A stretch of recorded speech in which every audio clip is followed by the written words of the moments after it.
Ke qenë pjesë e informacioni. Madje ke njohur mbretin e intrigës, Berishën. Kështu që doja të pyesni se edhe këta të majtët nuk është se janë keq për intrigën, nuk Po, kanë. Edhe këta të fikin mistra dhe ata sa të duash. Kanë ashtu.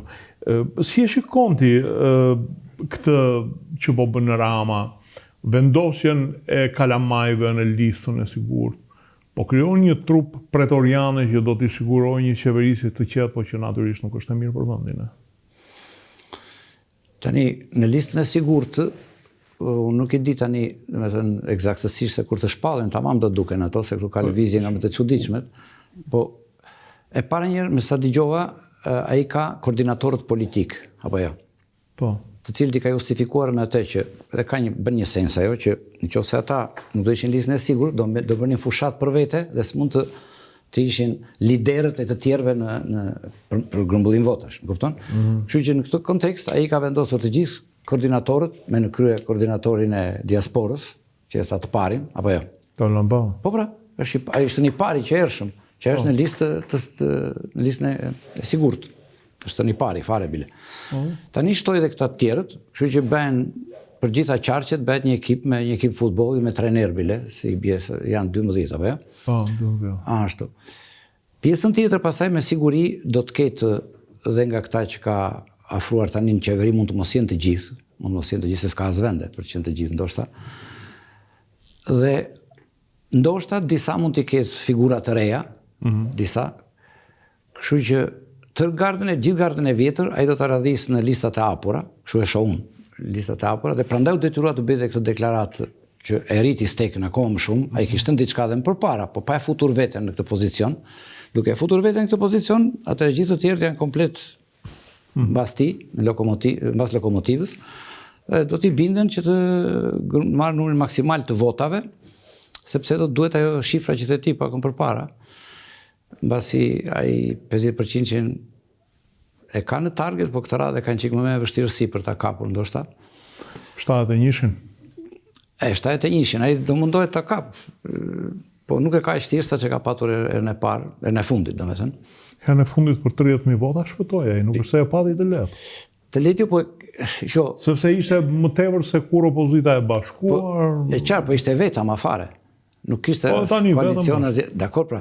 Madje s'ka pritur, kë kishte vjedha ai në koalicion këtu nga ky që kanë kaluar me Berishën. Kishte ca që ishin. Kishte vetëm këtë Çamët. PD-un që mori 2-3. PD-un e kanë shpërbërë sepse janë futur ke bastionet e këtyre në jug. E prandaj s'po i bën shumë përshtypje kjo përfshirje e PD-us në PD. Se besoj që do e linte Rama. Po. A ka varuar, në elektoratin e bazës të tjerë? Elektorati i Fierit, Florës.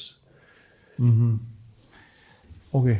Ai ndoshta do bëj bashkim me siguri dhe me PSD-n, nuk e dim se sa vota do marrë PSD. PSD-ja ndoshta, PSD-ja si dihet, në një takim elektoral që pashun të Tom Doshit, tha neve do punojmë për një mjekësi, do më thënë hodhi ca kunja për di që ka pasur ofertë nga Berisha dhe nuk e ka pranuar ofertën, por nuk e di, a do dalë më vete, apo do dalë, sepse në koalicion me PS-n, a i shkon 5 deputet. Më vete do dalë, me siguri. Dërë tani s'ka shenjë. Po, këshu më vete, a i merë 2 deri në 3, me gjithse kam parë një kandidat në fusharës, i cili është pesh aty në zonë. Po, për aq luan ai, për aq 2-3. Për aq luan. Deri tani shenjat janë që do të jetë vetë, deri tani. Po pra, ndoshta si ka pëlqyer kjo fakti që Rama i thotë që kosa 2 deputet i ke nga unë, sepse 2 deputet i pati gjysma, i mori vollat e PS-s që u bë 5. Nëse. Beno, atëhere, jemi duke folur për listat e Ramës. Si të duken ty listat kjo strategji e tij për të futur këta të rinë petalet e reja të ndafilit? Nuk besoj që janë petalet aty, besoj që do jenë kjo të themi skalioni të përdore një fjalë pretoriane, më duket e tepër tek ne. Por ata nuk kanë vend akoma për arsye se duhet kalojnë disa provociare, po janë ministrat besoj. që nga ministri i jashtëm e Meral, besoj që duke parë devotshmërinë e tyre, duke parë që një pjesë e tyre janë thjesht jesmena, teknicien do ishte fjalë e mirë. Unë për shembull kam thënë që më ka pëlqyer shumë modeli bullgar dhe ata dy politikanët e ri që vazhdojnë të sakrifikojnë Bullgari, se Bullgaria ka bërë 6 zgjedhje rresht, janë prapë në vend dytë. Domethënë, po këta nuk janë në nivel teknokratësh. E para aftësinë që kanë treguar lë shumë për dëshiruar. Rama pastaj nuk të lë që Shiko, Hasanin, unë kam punuar me Hasanin, nuk është i pa zotin në punën e tia. Tjetër pastaj se Rama... Nuk ka sfida tek në Ministri e Jashtme që të dalë një individ.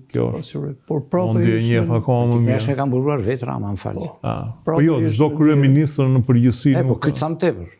Po pra, në qoftë se dikur gjosh të kërkoni ndonjë fisha, ndonjë dosje tash as ato si kërkojnë. I di vetë, për shembull ju thoni, më vjen mirë që thua, sepse unë e njoh si gazetar Iglin, por të themi element votimi që bëri Shqipëria tash njëherë po, njëherë jo.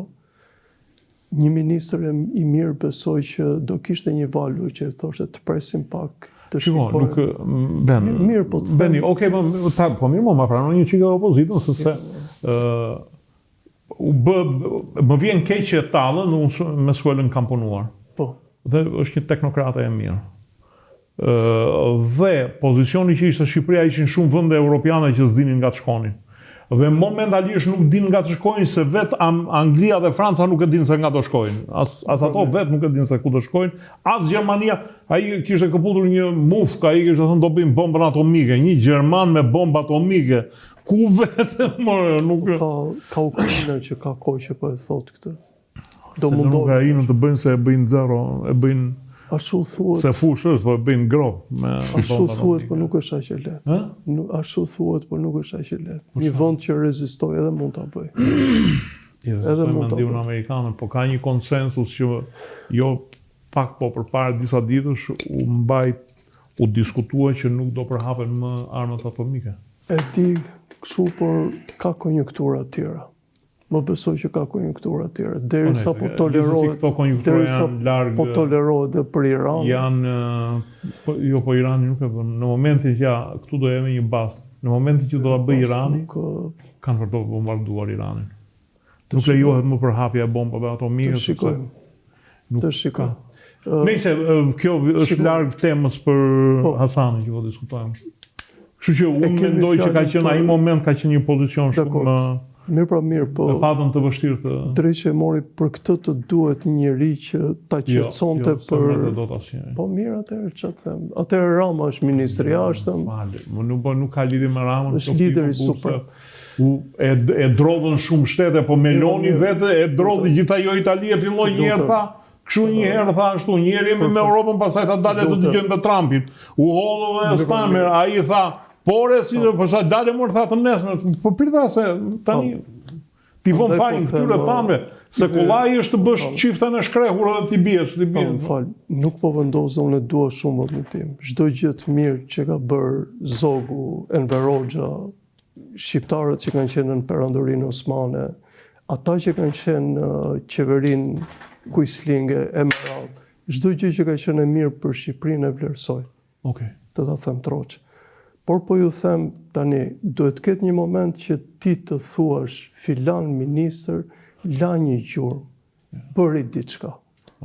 Dhe besoj që ka pasur ministra që tek ne kanë lënë gjëra. Për shembull Genc Ruli, kur ishte në Ministrinë e Financave, mënyrën e organizimit që bëri ka qenë në mënyrë shumë e mirë. Problemet e tjera, pastaj korrupsionet e tjera nuk po e nuk gjithsesi ka kohë për të lënë gjurmë. Zoti Malaj si ministër nuk është ka punuar keq, e tjerë pastaj. Duke u kthyer po nuk është ministër i jashtëm njëri që lë gjurmë. Duke u kthyer te kjo ona, do kisha qejf për një grup njerëzish ku të dëgjohesh fjala, të ishin një lloj oponence, të bëni një lloj recense ta quaj në mënyrë më të moderuar. A keni parë gjithë mbledhjet e Ramës janë one man show. Janë one man show. Po dhe të Berisha nuk diskuton njëri, ja? Ke Berisha nuk e quajmë. Berisha nuk quajmë. Ti ka një paradoks shumë të madh, sa ti jo vetëm nuk të lën të flasësh, ti të bëjnë të adhurosh Berishën, o duhet t'u japin në medikamenta, nuk e di se është e pamundur. Shohin në adhurim, çfarë thë. O është një lloj adhurimi që duan ta shikojnë si dy rrëshqase këmbë, o nuk e di se çfarë. Megjithatë, unë i besoj asaj që thot Zoti Trago me drejt. Unë personalisht besoj që do ketë bojkot të njerëzve dhe prap do votojnë më pak se 50%. Dhe përfshirën me këta 200.000 që... Po pra, 250. Dhe në rast se më përpara njerëzit që merren me statistikë e gjenin justifikimin ke kjo hapësirë, tashmë nuk kanë çfarë të thonë më. Dhe neve kemi zgjedhje që neve na drejton vota e më pak se gjysmë shqiptarëve. Po, e vërtet është. Po më kanë thënë që edhe si proces ky votimit të emigrantëve, do me thënë vështirësia fillon të procesi votimit. Se kështu për regjistrimi e kanë bërë nga kompjuteri. Po pastaj fillon që duhet të shkosh, të dorëzosh, zafin, është një çiki duhet të humbas ditën ai dhe mendohet që do ketë një rënje të numrit të tyre. Po nuk është çudi. Duke parë edhe trendin që po ndodh në Kosovë dhe në Maqedoninë e Veriut që kanë një lloj përvoje, unë besoj kjo përvojë e parë e Shqipërisë nuk do jetë e mirë. Megjithatë, në mendimin tim, është koha për ndryshim. Fatkeqësia jonë është që ndryshimi, alternativa që kemi përballë është shumë fatkeqe. Po këto partitë e vogla ishin konti? Si konkurrencë për Ramën ose ku mund të kafshojnë këto?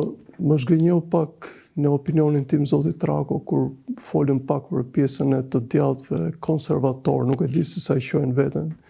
Zoti Shej me Zotin Alibej, nuk e di se ku do shkojnë. Se mendoj, jo që do mbledhin, besoj, do janë rezervuar votash, po do jepni një kat të së djalltës. Ja, një sekond, të duken si të djalltë ta Shehaj dhe Alibej? Shiko,